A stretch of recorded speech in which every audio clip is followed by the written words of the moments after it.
Yeah, this is one of those where if you do follow Texas A&M football and nationally, I think one of the big stories with Jim. Look, first of all, they were overranked to start the season. Yeah. Anyone who knew college football knew that because they're a young team. We know they recruit. We know they've got one of the top 10 classes, the number one classes a year ago. Kids don't just come from high school and just go dominate the SEC as true freshmen. Maybe one here and there.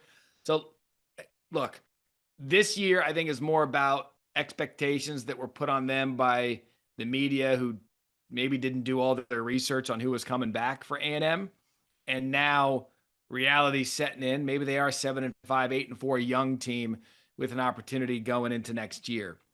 Not the case for Alabama, because we've said for a while now, potentially this could be talent wise, name wise, Will Anderson Jr., Bryce Young, Jameer Gibbs, Jermaine Burton, Dallas Turner, all these guys coming back. Could be one of the more talented teams Nick Saban has. Again, I said it a second ago, second game this year where a team from Texas is giving them fits. And you said it was a good segue to LSU Tennessee, because now it sets up the matchup in Knoxville, where if you're coming into that game, Paul, who do you think is more confident with how they're playing right now? Alabama or Tennessee? I think it's the Volunteers by a long shot. They should feel like they could play and beat Alabama based on what we've seen. And that I think they believe that based on what we saw yesterday. And I don't want to make too much out of the whole Tiger Stadium stuff, day or night, because I don't. I think that stuff is more easy, lazy fodder for people in our business than for the fans. I don't. I mean, that game, the time of the game, the time of the day that game was played yesterday would really had no impact as far as I'm concerned.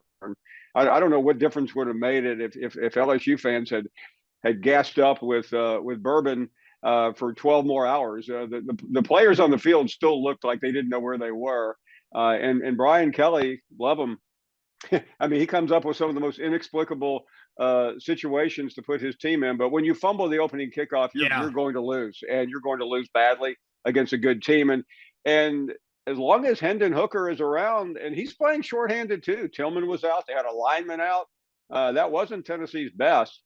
The only thing I'm concerned about, and I know this game, I grew up on this game, Matt, the Tennessee Alabama game, and I know that the nation will get a good chortle here, but this used to be the biggest game of the SEC Yeah. for a long time.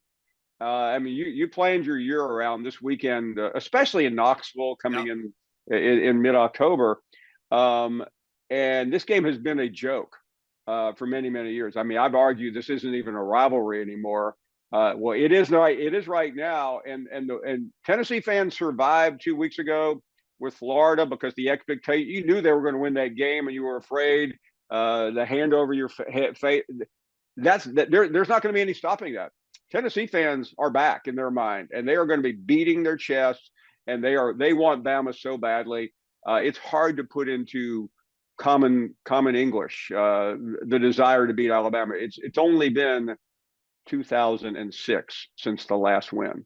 That is incredible. 16 years in a game that brings us Peyton Manning and T. Martin and Phil Fulmer. And I mean, this, you're right. This was the game because it pit one division against another. It was the Orange versus the Houndstooth. It was historic championship caliber programs trying to see who was going to dominate the South for the rest of the year. And Matt, I'll go back in history, and I know when I was a young writer, I hated the old sports show. Well, you remember back in '57? Well, I will tell you because I was in the infancy of my career in Birmingham as a sports writer, and Bear Bryant, he was 69 years old. That's 2 years younger than Nick Saban will be in a couple of weeks, and he looked about 40 years older than Nick Saban looks right now. And he took the number 2 ranked team in the country, which very well may be the ranking when we don't know yet because we're doing this in the middle of the night, or so it seems, to Knoxville, and Tennessee ended a 9-game losing streak on that October day 40 years ago this week. And Matt, there's some establishments on the strip in Knoxville that still haven't recovered.